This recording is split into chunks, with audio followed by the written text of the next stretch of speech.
Thank you for joining us for KRON4's special showcase honoring Black history. I'm Noelle Bellow. And I'm Reyna Harvey. We're celebrating people who have stamped their name in Bay Area history and are paving the way for those who will follow in their steps. We are celebrating what it means to be Black today in all types of spaces, from culinary arts to coding and community service. We're also taking a look back at those who came before us and their contributions to the world we know today. We're kicking off our showcase with one such example, Richmond trailblazer Arthur Johnson. Johnson will go down in history as the city's first Black police captain. KRON4's Philippe Jagal gives us a closer look at how he paved the path to leadership for other Black officers. In the community, I wasn't Officer Johnson, I was Art. Fitting for an avid fisherman and well-traveled golfer whose artistry was carrying out the law with compassion. I tried to show by my action that you could be a cop and be a Black man also. And he did it in style. Early on, retired Captain Arthur Johnson continued instructing dance and earning money as a model on runways, while also patrolling the streets for the Richmond Police Department. He'd stop and keep his eyes on the ladies, and boy, they yelled. It's like, oh my goodness. Laura Johnson and her husband are celebrating 50 years of marriage this year. About how long ago the two met in a dance studio. Deeply proud of the two grown daughters they raised in Richmond together and the 8 grandchildren carrying their name. It's been a wonderful, loving partnership. Art Johnson retired as interim chief of the Richmond Police Department in 1992, becoming the agency's first African-American captain along the way. During my career, I was very fortunate to be a Black man with a job, not a job that the Black man had. Before joining the police force in 1967, Johnson served in the U.S. Air Force. Many times they figure if you be a cop, you gotta be brutal and indifferent. Well, I was a cop, I was a Black man, I was a dance instructor, I was a model, I sang in church. So I was a cop, a Black man that had the job as a police officer, but I didn't lose my identity. And he held true to that throughout his decades in public safety. At that time, there was a lot of brutality going on and we wanted to stop. In 1969, he and a group of 9 Black officers successfully sued the city of Richmond and its police department. Not seeking money, we were looking for a better treatment for our minorities in our community, and we got it. They stood up when their voices were ignored, reporting their white counterparts' abuses against the public to leadership. Many times we don't realize that as a public servant, you are paid by the community. So you treat your bosses with respect. From there, Johnson and more Black cops rose the ranks. He helped found the Richmond Police Activities League and continues to serve on the board of directors. 2 years ago, the organization's technology center was named in his honor. I was shocked because I do what I do not because I want notoriety, because I love people and kids. The Johnsons are deeply rooted in the congregation at St. John Missionary Baptist Church of Richmond. I'm a child of God. That's very important to me. And law enforcement is in the family's bloodline. Captain Johnson's late 2 brothers were sergeants for the Bart Police Department. Chase somebody down in your Stacey Adams. Yeah. His daughter, Shauna Morris, is a bail bondsman and former bounty hunter, and one of Morris's daughters is a correctional officer at San Quentin State Prison, the other a forensic scientist. It's amazing to just say, you know, he's my dad. And although he was the first Black police captain in Richmond, he was not the last. His motto was each one teach one. And he's done just that. And Captain Johnson hopes more young Black people follow in his footsteps and choose a career in public safety. Richmond was a location that I grew up in and grew up with. And now living in and retired in and enjoying it. If I did it, you can do it. In Richmond, Philippe Jagal, KRON4 News. A true inspiration there. Well, if cheesecake and cookies are your weakness, this is the story for you. It's time to take you to a tiny bakery in Oakland, serving up delicious treats from a kitchen that is literally underground. Yeah, for decades, it was one of the town's best kept secrets. But now the secret is out. Our Justine Wallman gives us a taste of Gregory's gourmet desserts.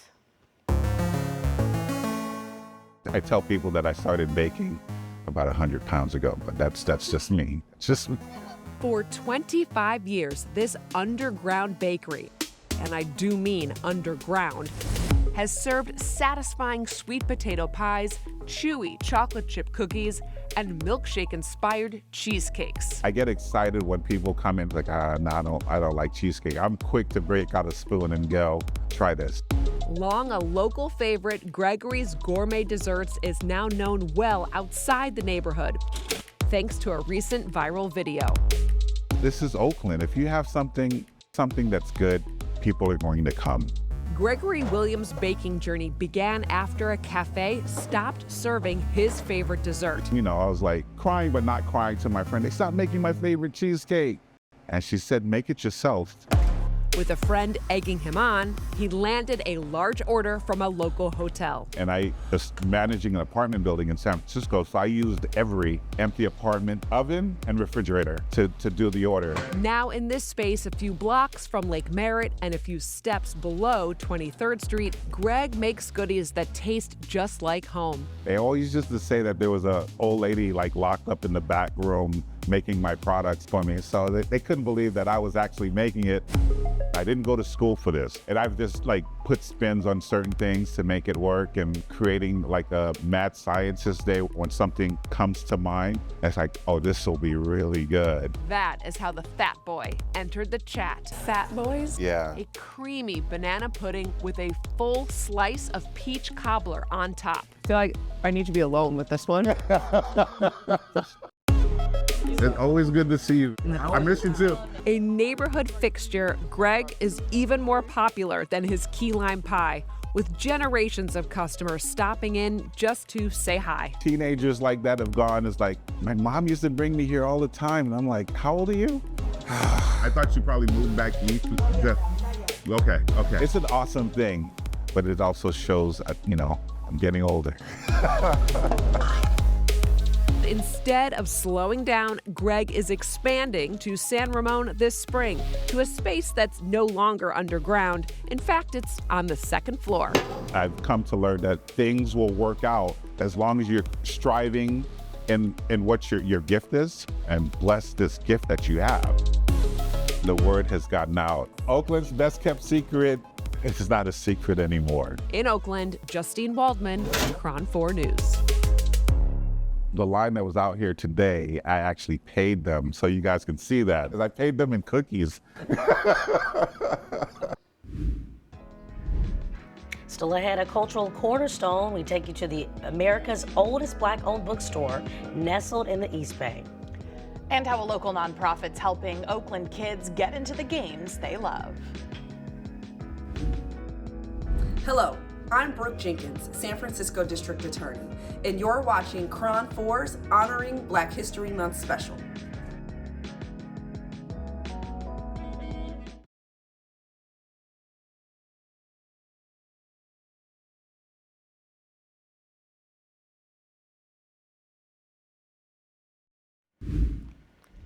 The video game world is ever expanding, but the number of Black developers in that world is still quite small. A nonprofit in Oakland is trying to change that. KRON4's Sarah Stinson takes us inside Gameheads. We all want the gaming industry to get to a point where you're not a unicorn. It's not a big deal that you're in the gaming industry, right? Like you're a part of everybody else. Damon Packwood is turning the video game industry on its head. He co-founded Gameheads in Oakland. Its mission? To guide low-income students of color, ages 15 to 25 years old, to the gaming world. If you give students the best hardware and the best software, and then you provide them with the best instructors and the best mentors, they'll get very good. And that was always my theory, and we're proud to see that actually come into fruition. Packwood is a San Francisco native. I'm a lot like a lot of these students. You know, I grew up in low-income communities. After earning his master's, he was teaching web design, but it wasn't long before he realized students were more interested in learning about gaming than coding. They want to learn, and it's just that sometimes we're not teaching them things that they want to learn. In the Gameheads program, students gain a competitive edge with free classes, mentorship, and a state-of-the-art gaming center and lab. Students can stay enrolled until they get a job in the industry or age out. They do 6 months of in-class learning, All of our classes are taught by video game industry professionals. During the summer, they all get video game industry professional mentors, and they have to build a game over 15 weeks. And then they have to showcase that game at the end of the summer, and then they have to release that game online by the end of the year. Gameheads is Black-owned and operated in an industry that Packwood says lacks representation. The numbers are out of whack. That's why it's so significant that we have an African-American board of people that are in the gaming industry, because they only represented 2%. And we just so happen to get some of those legendary 2% to kind of help build out the organization. Gameheads partners with major players like Sony and Xbox and just celebrated 10 years as a nonprofit. Packwood says one of their biggest accomplishments, helping a couple students land a job on the hit game Marvel's Spider-Man 2. Miles, this is crazy. Yeah, that was a big one. Like, imagine what kind of swag you have to be able to say, I worked on Marvel Spider-Man 2 and I haven't even graduated from college yet. And with each student's success, Packwood hopes to shift the culture of the more than $400 billion gaming industry. Like, when you create nonprofits, the hope is that you're always trying to put yourself out of business. Hopefully one day we won't need a Gameheads, because the industry will be diverse enough where this is not necessary. I'm Sarah Stinson reporting. KRON4 News. Pixar's first ever series is now out. Meet the man behind the magic after the break. Hey, what's up, people? This is Fantastic Negrito, and you're watching KRON4, honoring the Black History Special.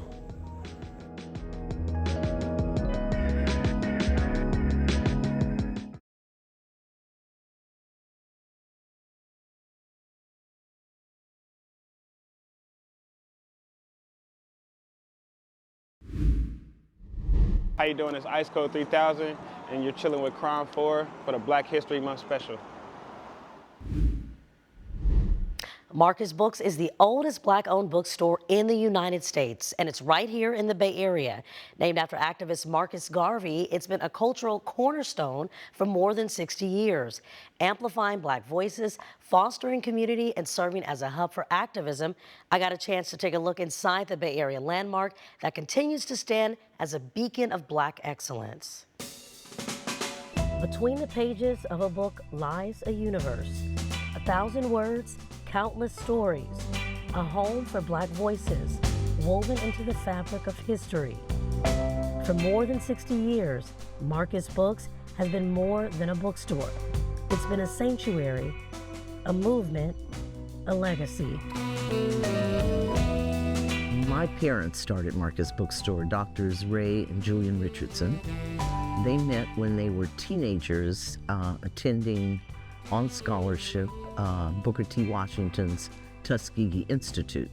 What began as a printing press became a bookstore. Founded in 1960 in San Francisco's Fillmore neighborhood, later found its home in Oakland. So in 1960 was when they started putting books in the print shop and selling them. Both of them still had a great love of reading, and they would scour the country, the world, looking for books about Black people. Marcus Books quickly evolved into much more, a birthplace for Black studies at San Francisco State, a hub for the Black Panthers, a pillar of the Civil Rights Movement. Black people could meet and discuss and plan and organize. It's where trailblazers like Nikki Giovanni, former Vice President Kamala Harris, and Muhammad Ali visited and left their words behind. Before anything I knew, Blackness was great. A place where generations find themselves on the shelves, where representation isn't just important, it's expected. I feel like as a child, the bookstore gave me hope, and I knew already what I could be. I could be an owner, I could be an artist, I could be a doctor, a scientist, I could be whatever I wanted because I saw it every day. And today, as the world changes, Marcus Books stands firm, a beacon of hope, a sanctuary of knowledge. A reminder Black history isn't just the past, it's the present and the future. Legacy is a beautiful, loving space for anybody. Whether you look like me or not, you feel a warmth from long ago till, tomorrow. They battled enemies abroad and racism at home. Coming up, a look at the history of Buffalo soldiers in the Bay Area.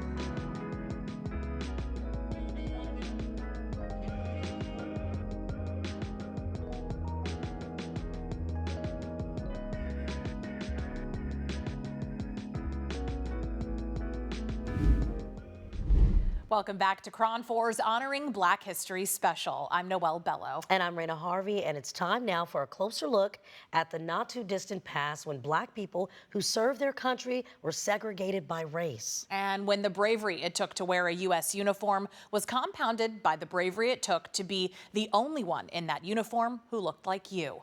KRON4's Stephanie Lynn and photojournalist Jarrett Knapp report. It's stories that have to be told. They were invisible people. There's no shortage of history in San Francisco, no matter where you look. And standing on the Presidio, it's right under your feet. I saw the Presidio for the first time, and I saw where they lived, and I saw where they were buried, and I just decided I had to write the book. Brian G. Shellum is a West Point graduate, retired Army officer, historian, and author of 5 books on the Buffalo Soldiers. When you ask the average person these days about the Buffalo Soldiers, they mostly think of the Bob Marley song. The term Buffalo Soldier is a fairly recent term. It wasn't used back then. They were called Negro regiments or Black regulars is what they would have been called. If you would have called them a Buffalo Soldier to their face 100 years ago, they would have thought you were, being rude or something. Brian's relentless research and dedication led him to become one of the leading scholars on the subject, and in particular on Charles Young, a fellow West Point graduate, the 3rd African American to achieve the honor.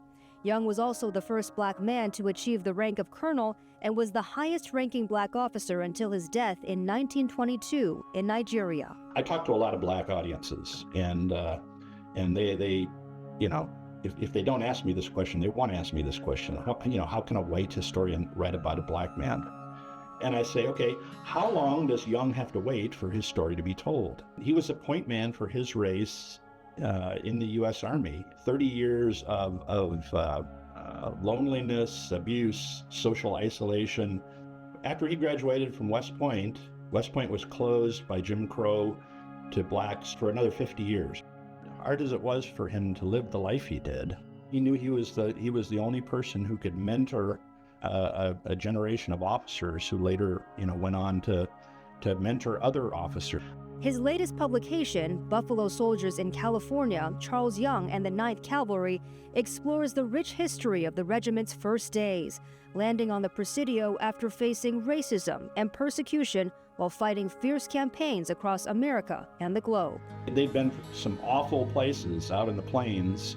They'd been in the jungles of the Philippines and grasslands of the Philippines. And so when you come to a place like California, you say, hey, this is nice. Let's stay here. The Buffalo Soldiers found California more welcoming, even in 1902, 1904, than other places in the United States. It was the first time that a Black unit, a Buffalo Soldier unit, had been located in a major city.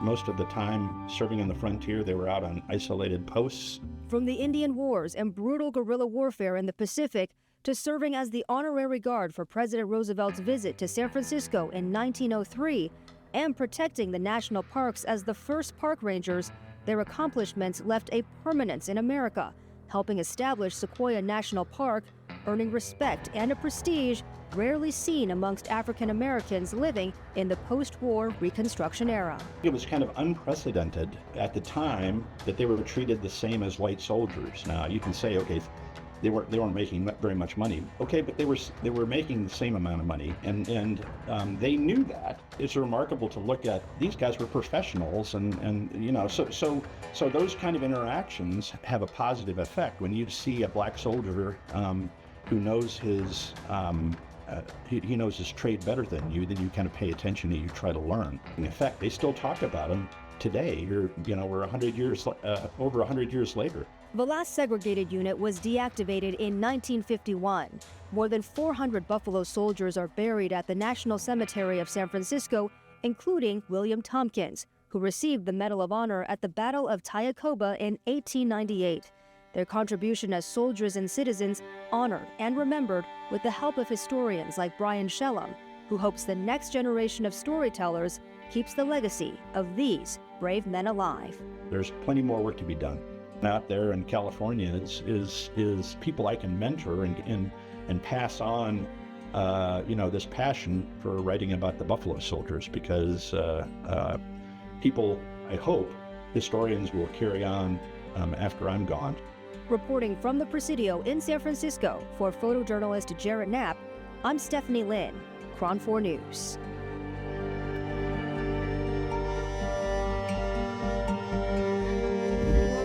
To the left, right, right. Coming up, a closer look at how a studio in the Bayview is using dance to celebrate Black culture. I'm Jonathan Butler, president of the NAACP San Francisco branch, and you're watching KRON4's Honoring Black History Month special.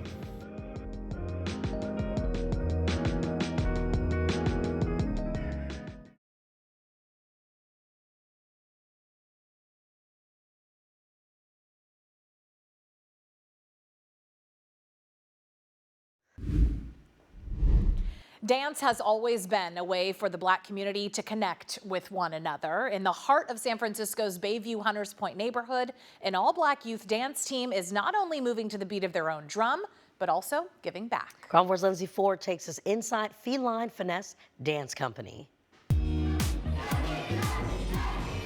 For you to be a feline finesse girl, you really just gotta be a queen. On 3rd Street in the heart of San Francisco's Bayview Hunters Point neighborhood, you might have heard cheering and hip-hop music coming from Feline Finesse Dance Company. Typically, it's a place that folks don't want to come to, when actually there's a lot of positive things going on in Bayview Hunters Point. An all-girls dance team made up of Black and brown youth. Yeah, we have to have attitude. Attitude is like energy. We're all a big family. 5, 6, everybody go. Okay, then. To have that confidence to be able to step out, just given the history of what we have been through as a race and as a community. It's a space for girls to show up and be their authentic selves, exploring their talent without fear of being judged. These girls just like me there, you know, just like my color. Leela Pittman is the coach, artistic director, and founder of the company. The girls look up to her. She's like my guardian. She's like there to help me. I'm looking for confidence, but most of all, I want you to remember to have fun. To use your movements and allow your movements to be able to tell your story. Leading her teammates during warm-ups, Kamani Moore takes her job as parade captain seriously. We're gonna do up an 8 count and down an 8 count. They're not my dance mates, they're not my friends, they're my sisters. Dance captain Zion Harp leads alongside Moore. I'm so glad that they're watching me and Kamani to do it. We're their example, and it's like, oh my God. It's like... Namani Gardner is one of the youngest on the team. She looks up to Moore and Harp. They are sisters, and I'm the little one out of them, and they take care of me, and I take care of them.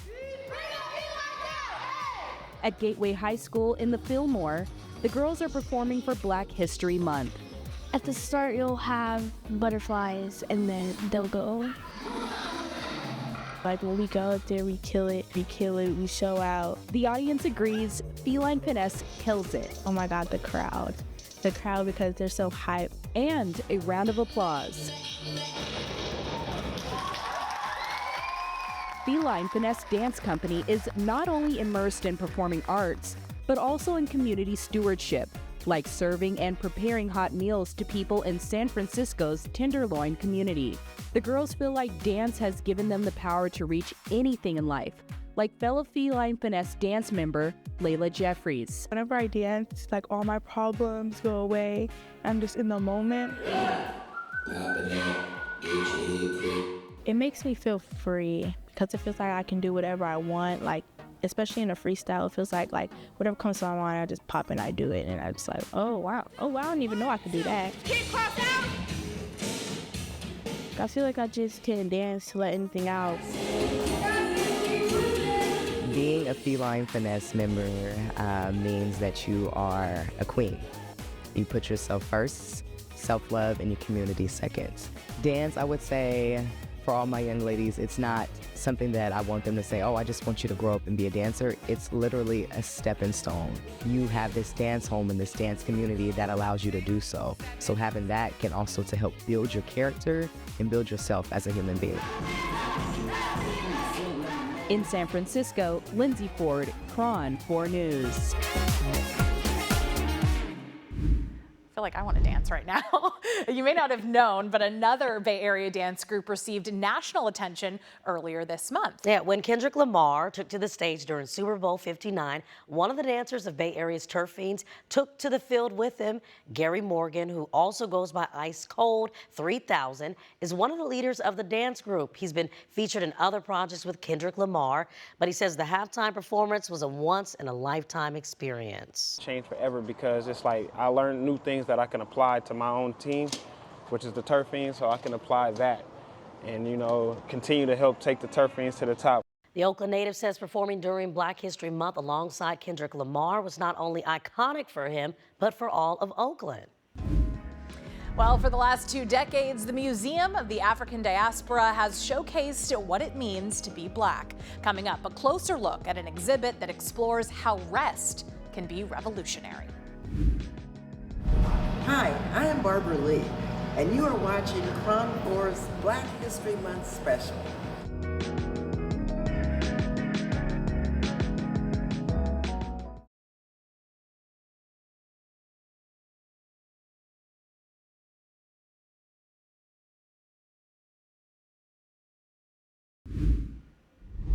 For nearly 20 years, the Museum of the African Diaspora, or MOAD as it's called today, has showcased what it means to be Black. When it first opened in 2005, the museum focused on history and migration. Then in 2015, the shift focused to contemporary works of art celebrating Black culture around the world. Now, I'm taking you inside an exhibit that explores the idea of revolutionary rest.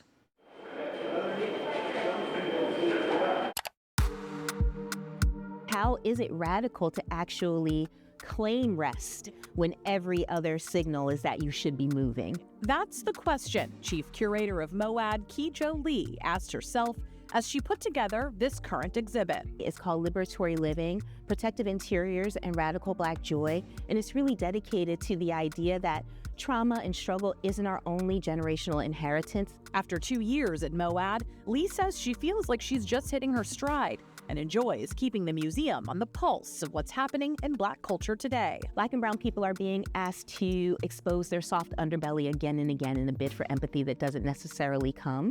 So I was interested in, rather than where are we going to get to work? Where are we going to make new revolution? Where are we going to go sit down for a minute and be seen as resting, not as lazy? What's so magical about what Kijo has created in that space, all those pieces speak to different ways in which we're allowed to be in space as Black bodies. Oakland lino-cut printmaking artist Chantal Hildebrand is one of several artists with work featured in the Liberatory Living exhibit. Her vulnerable pieces show women behind closed doors, indulging in their deserved rest. The artwork hangs next to sculptures Lee chose for the exhibit. But I'm not trying to rewrite or demonstrate what Blackness is. I'm just demonstrating what rest looks like to me and what liberation looks like to me. It's not Black rest, it's just rest. As you move through the exhibit, you'll find text on the walls written by Lee.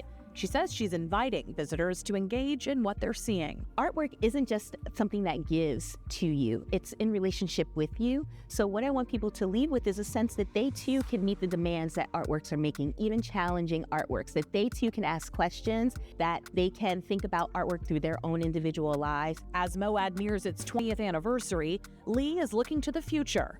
Her next focus? Blackness and the universe. Blackness in the cosmos is where things go to act up. And to me, there's an alignment between that and blackness as lived. What I really hope is that MOAD becomes the place where no one is afraid, people feel a real sense of belonging and come to expect that they will be both invited and challenged by what they see.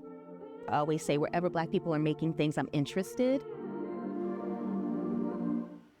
The museum will be closed beginning in March through October for some needed renovations on the building. MOAD will reopen in the fall and launch programs to begin celebrating its 20th anniversary. Stick with us. We'll be right back. Hello, I'm Bill Scott, Chief of Police of the San Francisco Police Department. You're watching KRON4's Honoring Black History Month special.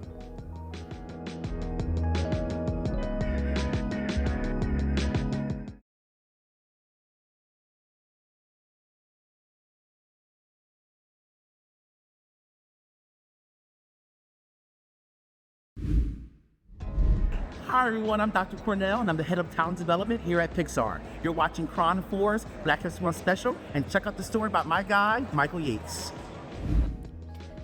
Well, there are all different kinds of animation in the world, but diversity among animators is still pretty rare. KRON4's Vicky Liviakis spoke to one creator at Pixar who is flipping the script. New from Pixar, an original streaming series called Win or Lose. This is good because it's high stakes, and that's the kind we like. The story about a kid softball team called the Pickles as they chase victory. Somebody has to lose.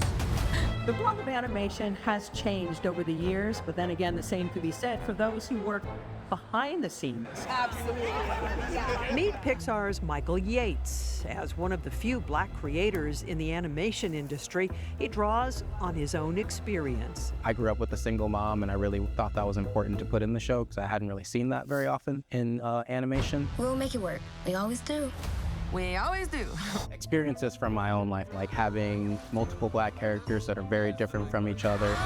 Yates has worked on Cars 3, Toy Story 4, and Soul. He's even co-written a book, Urban Legends. I was kind of a shy kid growing up, and so I drew a lot as a way to sort of express myself and create connections with different kids. Hey, you'll get him next time, kiddo. Yeah. You could say Win or Lose is about the game of life, and Yates says that he and co-director Carrie Hobson had a real ball working on it. A lot of like imagination, creativity. We're always cracking jokes, trying to make each other laugh because we know like if we can make each other laugh in the room, then the audience will laugh. Everyone makes it look so easy.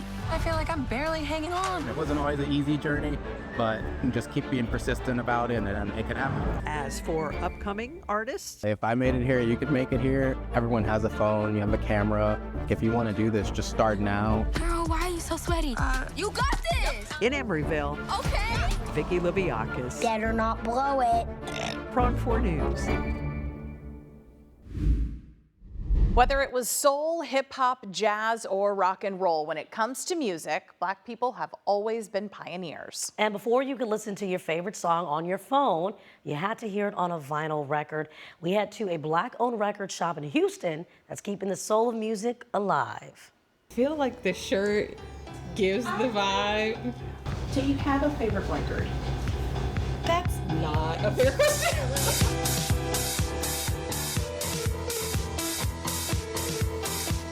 So what's been amazing is being part of this vinyl renaissance. So if you look at the stats, they say vinyl records have been coming back as far as sales are concerned for over 15 years. Like, it's about 3% represented of independent Black-owned record stores here in the United States. And so when you have a place in the community that people can come and, you know, learn about music and that history and tie it all together, because music has represented activism, it has represented, you know, kind of healing. It has represented joy, you know, whether that's gospel music in the church, that's hip hop music where people are talking about struggle and challenges, R&B where we're talking about love, jazz where you get this experimentation with instruments that you maybe wouldn't have thought about between a saxophone and a piano and a trumpet.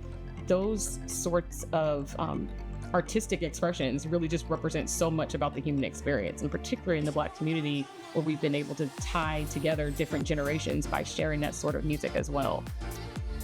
I had records when I was a kid. I still have a couple of those. My grandma had some, so I'd be at the house listening to those, and just some records that I had from my grandma who had passed away that were still at my mom's house. But I have very distinct memories of cleaning my room, listening to Michael Jackson's Thriller. I still have that copy. It is super scratched and really kind of unplayable, so I have it for nostalgia purposes. But I mean, just then, so just enough to kind of learn about, vinyl records, and then of course cassette tapes and CDs, and then all the way back to vinyl feels very full circle. And I have those records from my grandmother that were, just kind of some older classic records. I listen to all genres of music. A lot of people do. Rock music is going to be Betty Davis. We're going to talk about, reggae music is going to be Jimmy Cliff or Bob Marley. This might be a little controversial, but disco is one of my favorite genres because it's just so joyful. It was so celebratory. A lot was happening in the time where disco became popular, and that people could kind of take that and say, let's make something that gets people up and dancing and moving. For me, it's definitely about disco.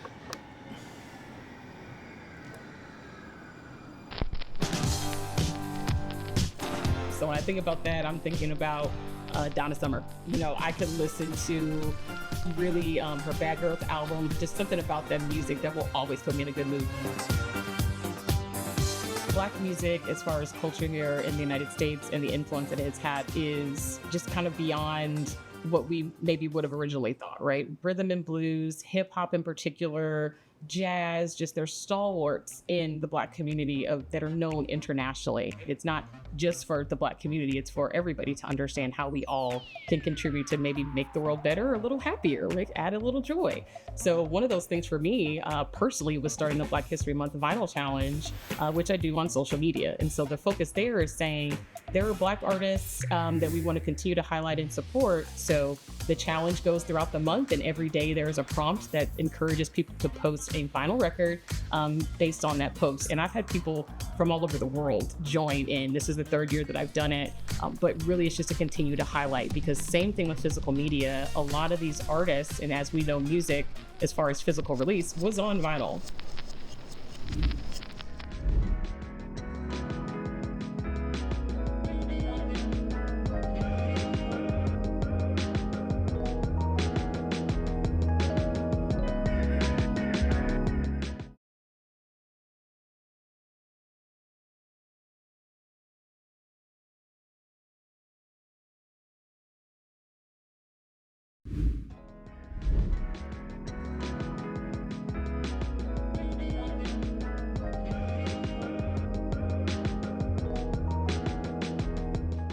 We end our special with a celebration of Blackness. Thousands of people from all over the Bay Area descended on Oakland for the 8th annual Black Joy Parade.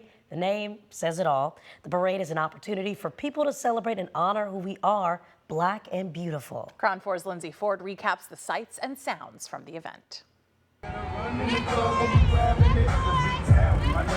I think my favorite float was the truck that was turned into like a double-decker bus, kind of. That was pretty cool. And everybody up there just having a good time, and they're just at the top screaming, Black Joy, Black Joy. That was cool.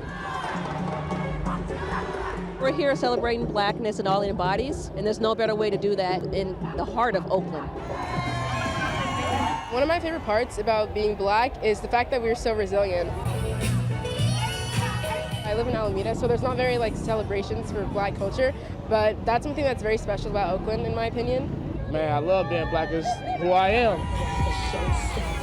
I've been all around the world, and every time I'm somewhere else, people can always say, "Oh, where you from?" I'd be like, "Oakland." They'd be like, "I knew it." It's our culture. It sticks no matter where you at. You can tell that Oakland is always in you. It's all about the culture. In Oakland, we represent the culture no matter what. 60s, 70s, 80s, 90s, this was my stomping ground. I was born in Oakland. Oakland used to be the second chocolate city next to DC. You could go to Lake Merritt and see Brother Huey Newton reasoning with other brothers. You could see Angela Davis in the mall in the street. It's just so nice to see that our culture is not forgotten in this day and age. We're black and we're beautiful. We're resilient. We're strong. I really like the cars. And one of the purple and blue ones are my favorites. I like the purple and the blue Corvette. My favorite part is I get to spend time with my family and watch the parade. It just feels so good to be connected to people that look like me, experience some of the same stuff that I experience, and we can actually connect together and still smile. I'm here to see the culture. I am here to see my people. I'm here to reconnect with those I haven't seen in a while. This reminds me of old school Festival at the Lake. This is what the Festival at the Lake used to be. And to have it back and to see our people, it's Black Day. It is Black Day, and it is an exciting day to just be you. Happy Black History Month. Happy Black History Month to everyone out there. This is the right time to celebrate. We need more of this. Happy, positivity, and let's live our best lives. Happy Black History Month. Let's stay connected. Love to see that. That wraps up KRON4's Honoring Black History special. Thank you so much for sticking with us. And if you want another look at local stories or stories covered from all over the country, you can head to our website at KRON4.com. I'm Reyna Harvey. And I'm Noelle Bellow. Have a good night.